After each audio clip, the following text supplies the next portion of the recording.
Slow Burn Media and Evergreen Podcast presents Who Killed, a podcast that provides a voice for the voiceless. This weekend marks the 30th anniversary of an unsolved murder in Cedar Rapids. Back in 1979, police found the body of 18-year-old Michelle Martinko in the Westdale Mall parking lot.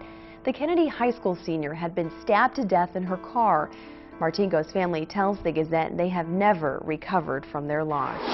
Prosecutors rested their case this morning in the trial of Jerry Burns. He is the man accused of killing Cedar Rapids teenager Michelle Martinko. Now, after finishing up, Burns' legal team then tried to have their client acquitted today in court, saying that the state failed to prove that Jerry Burns was even at the scene or that he acted with malice or intent. The judge, however, she denied that request. KWW reporter Travis Breeze is live in Davenport right now with how a police investigator's third testimony helped the judge make her decision. Travis. Ron and Abby, investigator Matthew Denlinger talked the jury through another video interview of him speaking with Jerry Burns, this one a ride back to jail. Now, the prosecutors felt that what Burns didn't say in that video was just as important as what he did. And that the only time Burns spoke about the 40-year cold case was telling Denlinger it'd be easy for the killer to block out the memory of murdering Michelle Martinko. Denlinger misheard him and thought he said he blacked out. He made reference to blocking things out. You'll see in the video that I was not able to hear him very well, and I thought he was saying blackout, but he corrected me. Did he ever say to you, this must be some kind of mistake? No. That omission was something that the judge did cite when delivering her denial of the defense's acquittal plea this morning, also reminding the courtroom that the court does view evidence in a light most favorable to the state in criminal cases since it has the burden of proof. Reporting live in Davenport, Travis Breeze, News 7 KWWL. Travis, thank you. Now, a number of detectives have worked on this case in its more than 40-year history. Denlinger took over in 2015. Now, the defense is expected to start presenting its case tomorrow morning at 9 o'clock. Hello and welcome to episode 135 of Who Killed. I am your host, Bill Huffman, and this is a Slow Burn Media and Evergreen Podcasts production. Before we get started, I wanted to remind everyone who can attend about the Walk for Amy on October 27th, 2021 to honor the memory of 10-year-old Amy Mahalovic. The walk will begin at the Bay Village Middle School, and if you'd like more information, you can visit walkforamy.org. Also, if you didn't get a chance to see me on Snapped Behind Bars, the Taylor Mark story, you can check it out on demand or on the Oxygen Network's website. Again, a tragic case of a spoiled daughter going a few steps too far. I don't have any sympathy for a person who kills their own mom. I mean, it's just awful. Then to deny it through a whole trial and to this day is just a disgrace. You set up your mom to be killed. What don't you understand about that? Anyway, she is where she belongs and will be there for the rest of her life. But hey, check out the episode just so you can see her lie. It's pretty disgusting. Anyhow, this week we are going to remain focused on some positivity in the true crime world, as murky as it can be. As I stated during the past few episodes, I wanted to focus on some crimes that were still in the age range of Amy Mahalovic's to remind the people still looking for a killer that it can happen. With all that being said, this week we are taking a look back at the wonderful year of 1979, more specifically to a shopping plaza in Des Moines, Iowa. 18-year-old Michelle Martinko was at the Westdale Mall Shopping Center, and she was looking for a coat for her mother. She had recently been to a school function at the nearby Sheraton Inn, and I believe this was a choir performance. While at Westdale, she spoke with friends and was last seen at a jewelry store around 9 p.m. Little did her friends know that this would be the last time they'd see Michelle alive. So this week, we are looking into who killed Michelle Martinko. Police found her parents' tan Buick in the northeast part of the shopping center's parking lot at 4 a.m. on December 20th, 1979. The Des Moines Register and the Gazette did an incredible job covering the case as it unfolded throughout the years, and I will be using some of their fantastic articles throughout this episode. Police said they weren't sure whether that was the same location at which Martinko had parked her car when she arrived at Westdale around 7 p.m. Police spokesman James Barnes said she had gone to school that day, then went to the Sheraton Inn for a banquet. She was supposed to meet someone or go on a date later that evening. She obviously never made it. Wounds on the teen's hands showed that she fought her killer, but the medical examiner's office said that Martinko was found fully clothed and had not been sexually molested. But he did say that based on the number of stab wounds, particularly to the face and chest, police believed that the homicide was of the personal nature. Chief Raymond Baker said the department had no leads. As hundreds of people had shopped in the recently opened Westdale Mall, Michelle Martinko, a senior at Kennedy High School, was stabbed repeatedly in the face and chest by an unknown assailant, according to the Des Moines Register. Lynn County Medical Examiner said a preliminary examination showed the woman died about 9 p.m.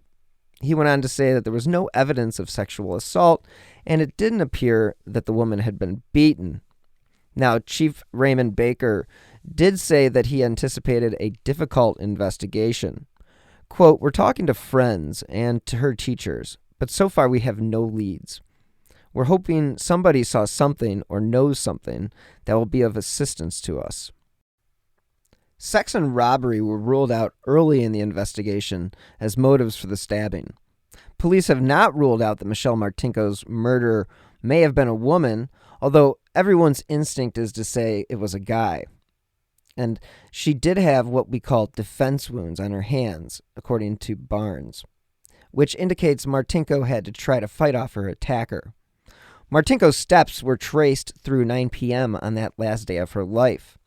Police did announce at that time that they spoke with and cleared a juvenile carrying a knife who was arrested at a local motel, as well as an employee of a store in a shopping center who had admitted to police he enjoyed following women and staring at store mannequins. Wonder what a date night with that guy would be like. Police are unsure whether Martinko was being followed by someone at Westdale Mall the night of the murder. Quote, "We've talked to a number of people who work out of Westdale who saw her that night," said Barnes, assistant police chief who heads the detective bureau. Barnes would not disclose much information about two aspects of the case. He acknowledged that some evidence was recovered in a store at Westdale that is being processed by a private laboratory, but he refused to describe the evidence. Quote, "We don't even know if it has anything to do with this case." He also refused to disclose whether fingerprints were found in the car that the body was discovered in. About both facts, Barnes said, "These are things that we know and the murderer knows." So more than 200 people, by Barnes' estimate, have responded to detectives' calls through the news media for assistance concerning the case. He said that they'd received about 75 tips from the public that were anonymous. Cedar Rapids detectives were, again, appealing to the public, specifically the occupants of two vans, always vans, for information concerning the murder of Michelle Martinko. Assistant Chief James Barnes said this morning at a press conference, the police are looking for the occupants of two vans which were seen in the Westdale Mill parking lot around the time Martinko was murdered. Again, police said that they were not looking for the occupants as suspects in the murder, but as witnesses who might have seen something on December 20th, 1979. Barnes admitted detectives had few leads and, quote, "no hard suspects in the case." And Barnes went on to say that police are convinced at least two witnesses in the case have not come forward to offer information, despite the pleas to the public. But he did add that the Michelle Martinko occupants of the van could contact the Detective Bureau anonymously. Now, again, the first van was described as a black late model custom van with a gray stripe down the side. The van had a purple or maroon curtain that hung over the windows. Total 1970s thing, mag wheels, a chrome ladder, and a spare tire and tire cover bearing the inscription Dual Custom. The second van is described only as dark in color. It was reportedly parked at the Westdale Mall Penny's Catalog Center door on the morning Martinko was found stabbed in the family car. The vans were described by witnesses under hypnosis. Cedar Rapids police said Thursday that they now have a composite drawing of the man they believe is a suspect in the Michelle Martinko killing. Barnes said that the man is believed to be in his late teens or early 20s, 5'11" to 6 feet tall, with a medium build and weighing approximately 170 pounds. Detectives said the drawing was developed from information from two witnesses. The witnesses were put under hypnosis to help them recall what they saw at the Westdale Mall parking lot last December. Such a 1980 type of investigation. The Kennedy High School student, again, was found stabbed to death in the Westdale parking lot. Now, the sketch did prompt 225 calls to the Detective Bureau. While most of these calls have been checked out, Barnes said they have provided no further information on the case. Barnes said there was only one further piece of information the police have not released concerning the case. He refused to be more specific about that information, as he should be. Cedar Rapids merchants were offering a $10,000 reward for any information leading to an arrest or indictment of Martinko's murderer. Sometimes you find something that looks too good to be true, and this occurred early in the investigation when police in Cedar Rapids became quote-unquote vitally interested in a 30-year-old drifter who was arrested in Texas and was being questioned about the slaying of 20 young women. The man, they thought, could be a suspect in Martinko's murder. Now, Assistant Chief James Barnes said that when he spoke to police in San Antonio, that he learned the man had been charged by authorities in 4 states, California, Colorado, Texas, and Utah, with 8 crimes ranging from kidnapping to murder. Barnes said he telephoned police in San Antonio Sunday after he learned of Morin's arrest and asked about a possible connection with the slaying of Michelle Martinko. And Barnes did say that Cedar Rapids police are, quote, interested in anything remotely similar to our unsolved homicide. We talked to hundreds of people and had many bad leads, but none panned out. Robbery was not the motive, and the victim was not sexually molested. He said he jumped on the phone as soon as he heard of the arrest in Texas, but the chief, Ray Baker, probably will decide after more information if we'll send anywhere down there, Barnes told the Des Moines Register. Unfortunately, the leads all began drying up fast. The police would appeal to the public via the newspapers and television news for any information about Michelle's final moments.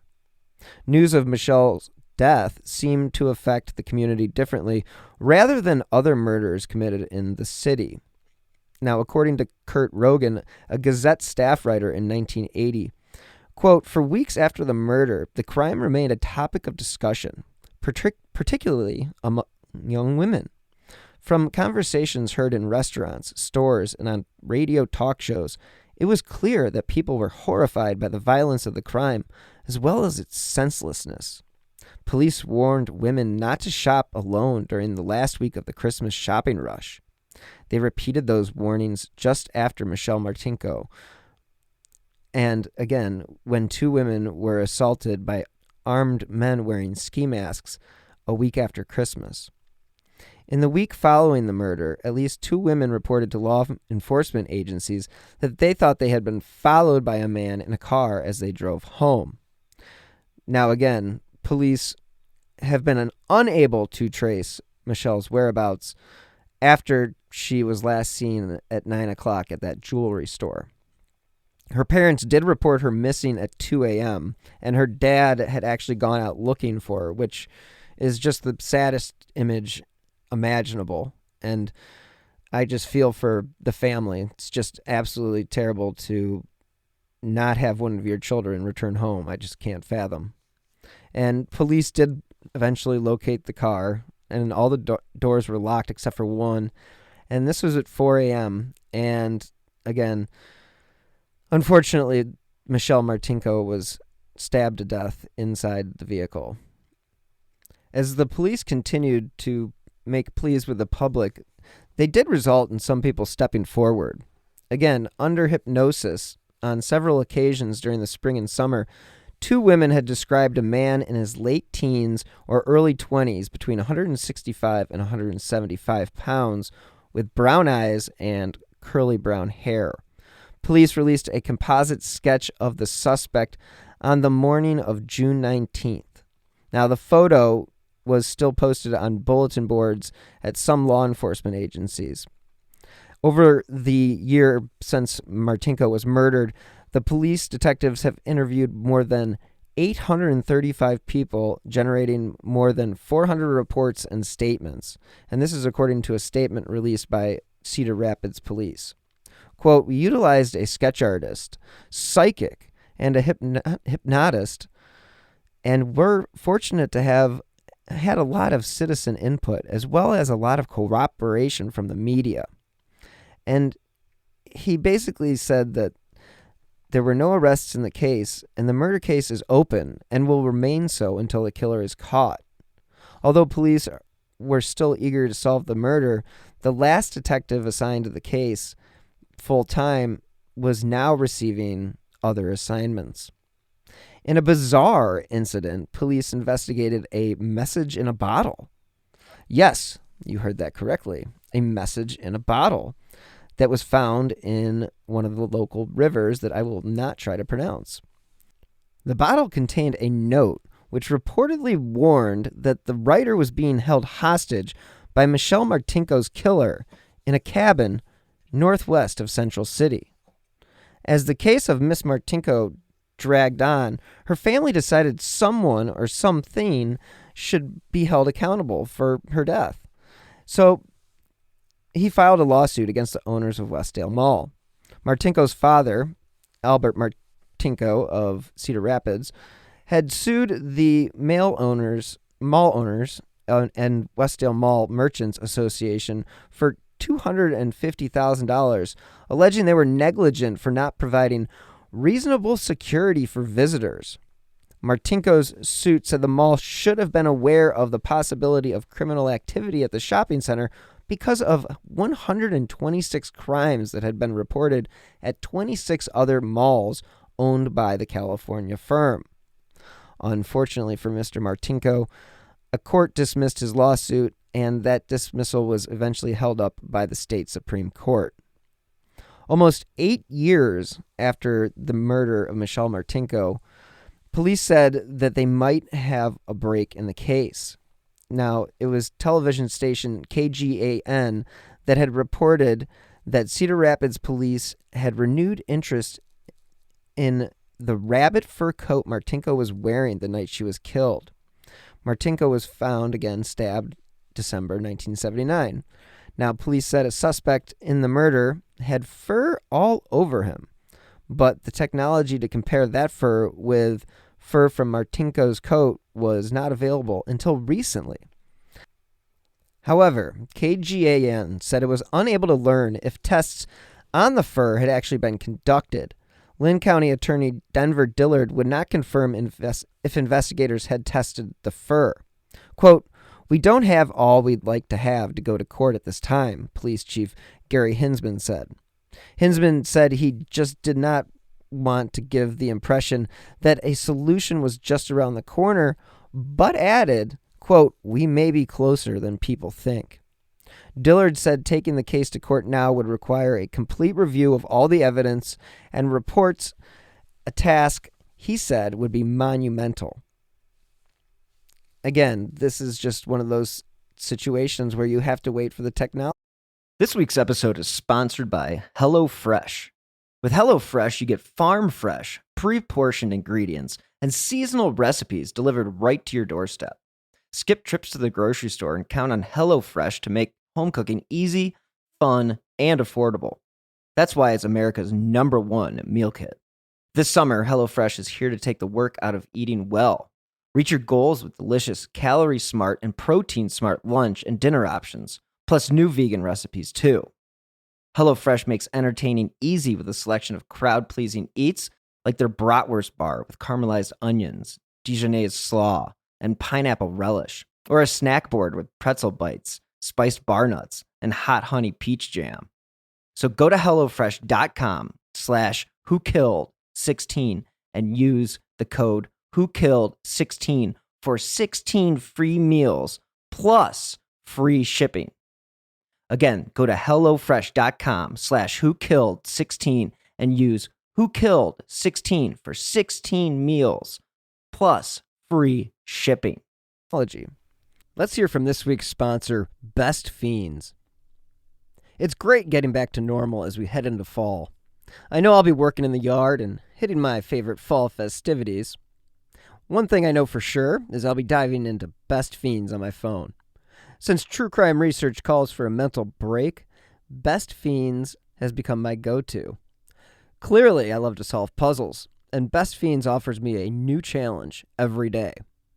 Best Fiends is way more fun than any other matching puzzle game out there. It's also one of those games that makes time fly, and it's totally free to download. One of the coolest parts about Best Fiends is there's something new going on all the time, whether it's a new challenge, more levels, a fun monthly event, or new characters. I am cruising through these levels, and that's pretty much a sign that anyone can play. I've discovered that moving through these puzzle levels is also a mindful experience. Plus, collecting all those different characters is another reason that I turn to Best Fiends for a challenge. If you're tired of the same old puzzle games, this game is for you. If you don't have a favorite character yet, give Temper a try. He's small but mighty. Trust me, you don't want to miss out on this game. So join me and millions of people who are already playing this fun puzzle game. Download Best Fiends for free on the Apple App Store or Google Play today. That's friends without the R, Best Fiends. Let's hear from this week's sponsor, BetterHelp.com. We may have moved past 2020, but 2021 is still looking fairly grim. But today I'm happy to tell you about BetterHelp.com.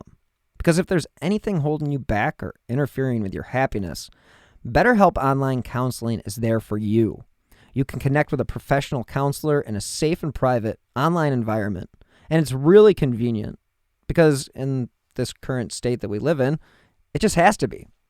So now you can get help on your own time at your own pace.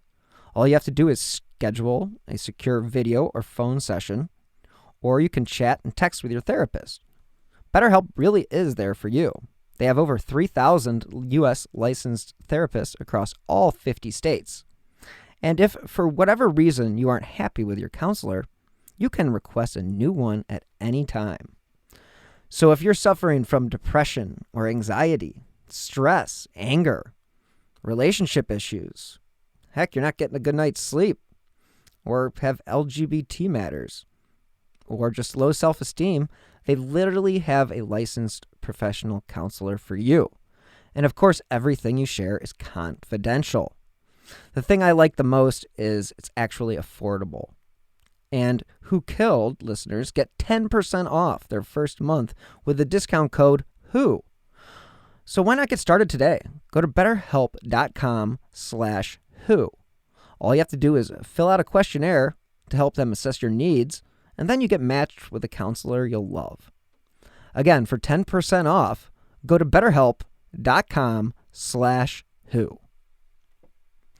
Now, it was, again, the Gazette in an article by Lee Hermanston where he wrote, "For the first time since Michelle Martinko was stabbed to death 37 years ago, her sister and brother-in-law can look in the killer's eyes. Using the services of a Virginia-based company that uses DNA to predict the physical features and ancestry of a suspect, the Cedar Rapids Police Department has produced images of a man believed to have killed Martinko in Cedar Rapids on December 19th, 1979. Those images were shared with Martinko's sister and brother-in-law, Janelle and John Stonebreaker. And again, they were shared with the public during a news conference at police headquarters. Quote, "It's very sobering and disturbing at the same time," said John Stonebreaker, as he stood just feet away from the images. Quote, "But it is also hopeful." And again, this is all in this would be 1987 that they would be doing. They did the first break, and then it was another 30 years. And I mean, this is just, DNA is just, it's incredible. It's incredible. And what the suspect might look at age 50.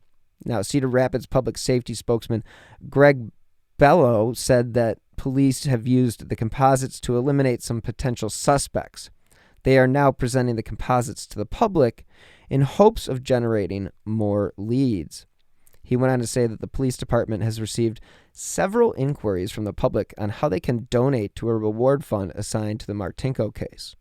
Quote, "We owe it to the Martinko family, and we owe it to Michelle that we find out who is responsible for her murder. I think this is a great shot for us to accomplish that. I believe through this exposure, it's going to give us the opportunity."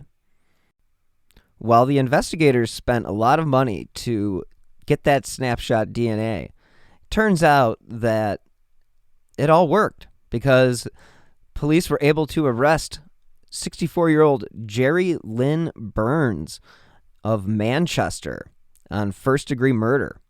He was a business owner and was 25 years old when Michelle Martinko was killed. Prosecutors said that a DNA match to blood in the car led to Burns' arrest. But, of course, little else was made about the motive or the mechanics of the crime.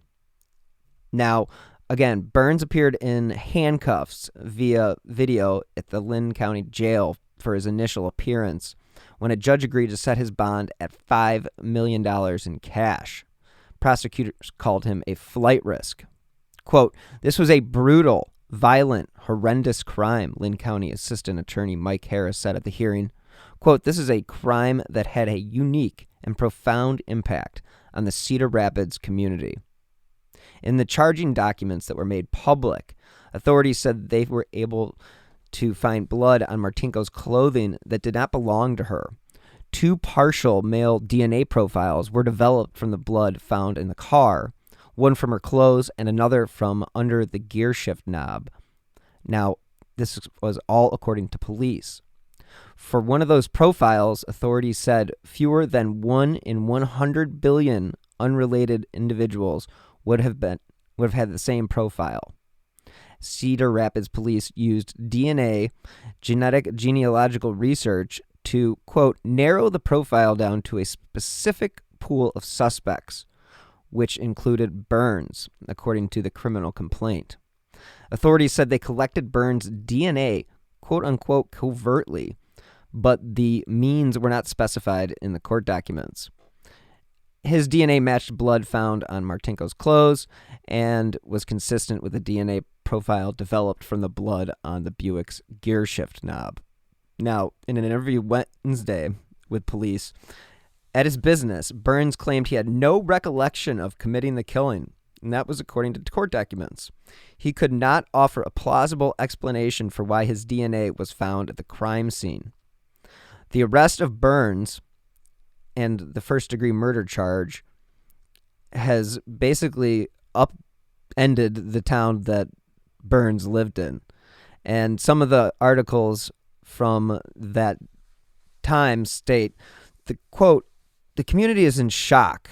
His friends are in shock. His family is in shock. I feel bad for the victim's family because they've been wondering every day of their life what happened to their daughter," said Russ Wright, who served Burns nearly every day at a local BP station. I also feel bad for, his current family and friends because now they have to go through this as well. Mike McElliott, who was in Burns' graduating class at West Delaware High School, said the two crossed paths as adults in Dyersville, while McElliott was a mail carrier and Burns worked for John Deere. Quote, "Never did I think he had a mean bone in his body," said McElliott, 64. "That's why everybody in the town is just like I am, shocked." So Burns used to own a truck stop that was near town, and he built a house on the land his parents once farmed, and then constructed a gas station as well as a convenience store near where he lived. Now, he eventually sold those properties off. Now, again, he was arrested in December, and this was 39 years to the day following the killing of Michelle Martinko. Again, the detectives obtained the DNA covertly from Burns, and he denied killing the woman during an interview with police, but again, couldn't provide a reason for why in the world his DNA would be in this girl's car. And a jury convicted Jerry Lynn Burns of first-degree murder in the 1979 death. It was a case, Cedar Rapids Police Chief Wayne German said, quote, "that has haunted our community for decades. We don't know the whys and some of the details, but we definitely know who did it. And that was terribly important to us," Janelle Stonebreaker, Michelle Martinko's older sister, told the paper. "I wish my parents could be here to see this." Unfortunately, the parents had died 20 years prior, and that is just a sad case of not being able to see justice when it should be done. And again, it was, 2 weeks of testimony, and a jury of 7 women and 5 men only deliberated for 3 hours, and they came back with a guilty verdict. And again, it's the decades of technological advancements that were able to allow experts to construct this partial male DNA profile. And again, if it wasn't for GEDmatch, which of course is a public site, genealogy site, investigators wouldn't have been able to narrow down the profile to Burns. And now, I stated earlier that it was covertly obtained, his DNA that is, and it came out in court that it was from a straw at Manchester Pizza Ranch. Sweet name. And again, he rebuted some of the prosecution's factual claims, insisting that there was substantial evidence that Burns' DNA was retrieved from his blood, noting previous testimony indicating it could have been saliva or even transferred skin cells, and that the presence of DNA in itself could not implicate Burns. Burns' attorneys couldn't even offer an alibi, though, when they were asked. And his defense attorney, Spies, did suggest that since Burns had been to Westdale Mall with his family before, DNA he left behind there maybe could have transferred to Martinko while she was at the mall. That is the most ridiculous thing I have ever heard. Clearly, this guy doesn't understand anything. Maybanks countered that witnesses in the 2 weeks prior had outlined an extensive chain of custody of the evidence to ensure no new DNA could have been introduced into the packages containing Martinko's bloodied clothes and pieces of the car.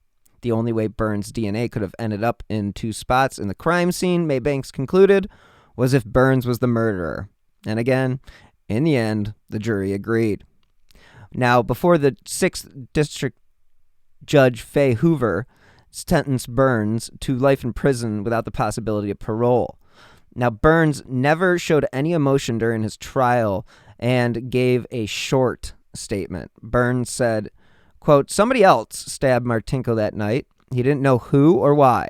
Burns then turned towards his family, sitting in the courtroom, and thanked them for their support. Now, Burns had maintained his innocence in pretrial hearings and throughout the trial, but the jury took, again, only 3 hours to reach a verdict after hearing the DNA evidence. Apparently, his wife and other close family members were allowed to attend the sentencing, but of course, during the pandemic, there was social distancing, so there were limited spaces. And again, the cold case murder drew national attention because this was, again, genealogical DNA. And another crazy thing that this defense attorney, Leon Spies, did before a new trial, or wanted a new trial, he said that's arguing many of the same issues that had been ruled upon before, but he also said his private investigator had uncovered new evidence that was undiscovered until June. A retired music teacher, Catherine Berkey of Swisher, who taught private piano and organ lessons, said she had a regularly scheduled lesson with Martinko in the Westdale Mall the night of the attack, according to Spies. Now, according to an affidavit, Berkey, in a phone interview with an investigator who works for Spies, said she had been giving organ lessons to Martinko in 1979 at Karma Lou's House of Music. Martinko had lessons between 8:30 and 9 p.m., Berkey said. Berkey said she recalled Martinko was dressed up that night and said she came from a musical banquet, and this is again according to the affidavit. Martinko always came to her lessons alone, but may have had someone waiting for her outside the mall. The investigator reported Berkey said the lessons were once a week, although she wasn't sure which day of the week they were. Again, this is absolutely ridiculous. Spies argued that if the defense had this evidence at trial, jurors might have come back with a different verdict. Now, Maybanks had his opportunity. He pointed out that Martinko's sister and brother-in-law said that Martinko didn't take organ lessons. Karma Lou's House of Music wasn't even in Westdale, and none of the many witnesses who testified at trial about seeing Martinko at the mall that night never mentioned it. He also said it was quite difficult to believe that law enforcement never came across such information in the nearly 40 years of investigation. Judge Hoover reviewed Spies' written arguments and pretty much said no. Maybanks, again, is asking Hoover to sentence Burns to life, and that this verdict and sentence would not only give peace to the family and many friends of Martinko, but would also provide enormous relief to the community. Maybank said it was likely nobody will ever know why Burns committed the crime. I mean, the teen was stabbed 29 times, and that is according to testimony. And a pathologist did state at testimony that the fatal stab wound was to her heart and that she bled to death. Burns' DNA profile was again developed from blood on Martinko's black dress. So, testimony showed that Burns was the major contributor of the profile. Less than 1 in 100 billion of unrelated individuals would have had the same profile. And that is according to Iowa Division of Criminal Investigation. So, there you have it. Another decades-old cold case solved. You see, good things can happen in true crime. It just may take a while to find the justice you are seeking.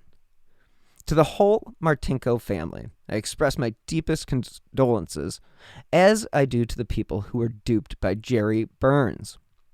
The most frustrating part about this whole case is the fact that Burns won't confess to what actually happened on that dark, cold night, December 1979. If he would cop to the crime, I think that would be even more helpful for the community, the family, as well as the investigators. I assume Jerry Burns' life has been picked apart by investigators by now, but it is so unusual to commit such a horrific crime only once. His current friends said they never saw a dark side, but what about his old friends?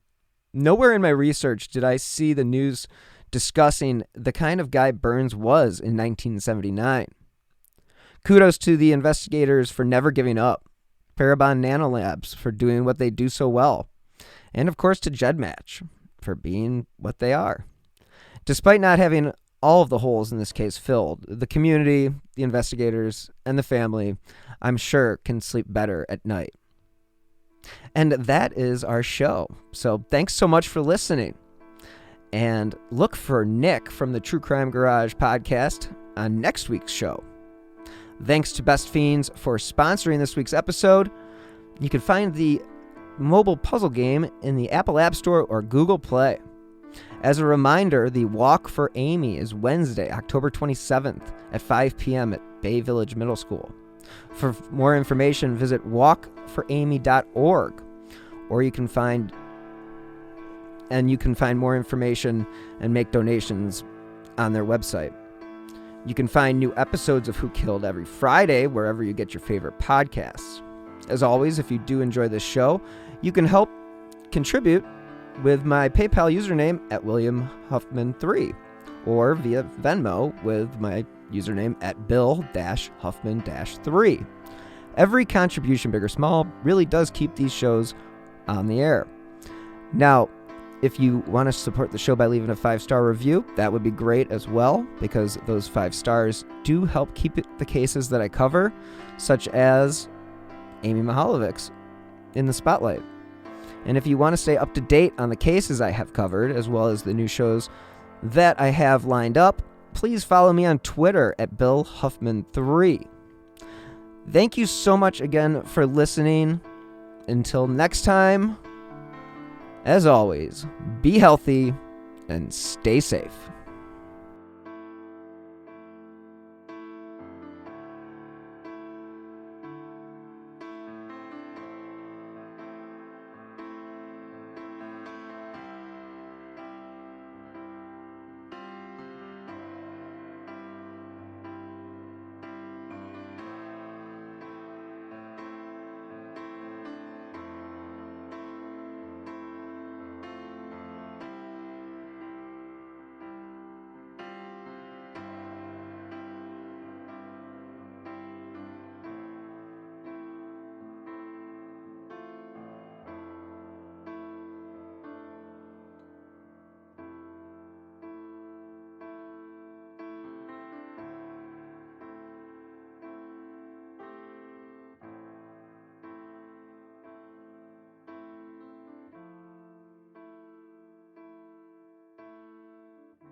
Have you ever wondered about things that go bump in the night, or objects in the sky, or other things you just couldn't explain? Then join me, Jim Mallard, on my podcast, The Mallard Report. Each week you'll find engaging conversations with guests who are authors, historians, and scholars who lend their expertise as we discuss current events and venture into the fringe and paranormal. The Mallard Report hits controversies head on, yet remains conversational, and can be found on Apple Podcasts, Spotify, and any other major podcast platform. 3 a.m., the comedy horror podcast that holds weekly gatherings around the campfire. Let me tell you what you're going to get. You're going to hear stories about demonic possessions, prison stabbings, skinwalkers, glitches in the Matrix, cult leaders, missing 411, night marchers, Operation Paperclip, Mesopotamian devil worship, and so many monsters it'll give Kanye West a runaway for his money. Pop and meme culture also aren't off topic. A camp where laughs and scares are constantly competing for first place. We're just a group of friends, trying to bust each other's balls, find the best stories, and expand the circle in the process. 3 a.m., the comedy horror podcast not for the faint or fragile of heart. Let's go.